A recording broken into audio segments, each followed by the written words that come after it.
Double স্তরের purple কালারের ধুতরা।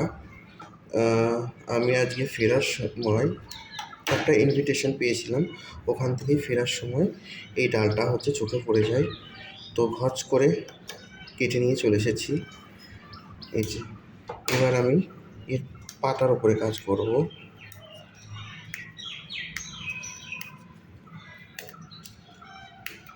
না, পাতার উপরে কাজ শেষ, কোনো কিছুকেই বাদ দেবো না।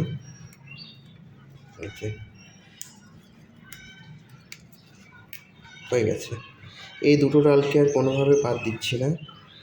আমি এত বড় ডাল তো আর লাগাবো না, তার জন্য আমি এখান থেকে একটু কাটিং শুরু করছি। এই যে এবার কাটবো আমি এই জায়গা থেকে। এই যে আমার কাটিংয়ের কাজও শেষ। এবার আমি রুট হরমোন লাগাবো,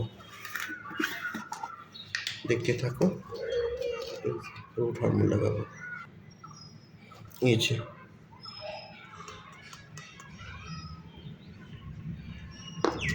এই শুকনো ডাল থাকলে হবে না,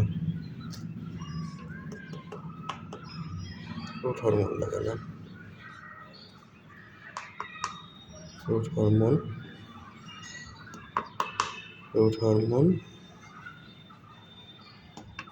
হরমোন লাগানোর কাজ শেষ। এই যে আমি এটাই গাছগুলোকে লাগাবো। রুট হরমোন তুলে রাখলাম। এই যে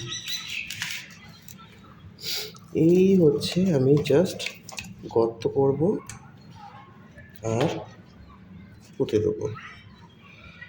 এই জাস্ট গর্ত করব আর পুঁতে দেবো।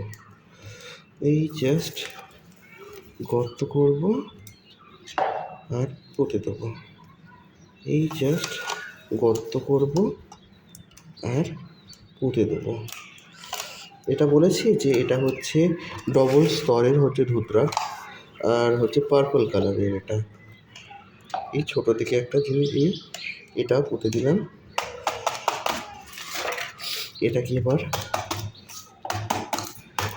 মাটিগুলো সব এক জায়গায় করে দিলাম, রাখলাম।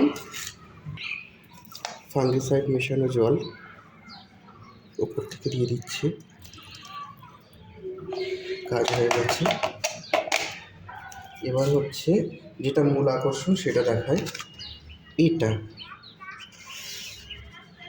আমি এটাকে জাস্ট ভেন্টিলেশনের জন্য এর ব্যবহার করেছি।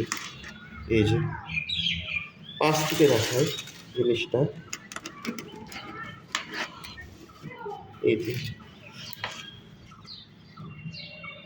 ভেন্টিলেশন এই পদ্ধতিতে করেছি। খুব ইজিভাবে এটাকে তোলা যায় আর ইজিভাবে লাগিয়ে দেওয়া যায়। এই যে ভেন্টিলেশন এই পদ্ধতিতে করলে তোমরাও সাকসেসের হারটা অনেকটা বেশি থাকে। তোমরাও করে দেখতে পারো এই পদ্ধতিতে। আর এর রেজাল্ট যতক্ষণ না বেরোচ্ছে ততক্ষণ পর্যন্ত ভালো থাকো, সুস্থ থাকো। আর ধন্যবাদ ভিডিওটা দেখার জন্য।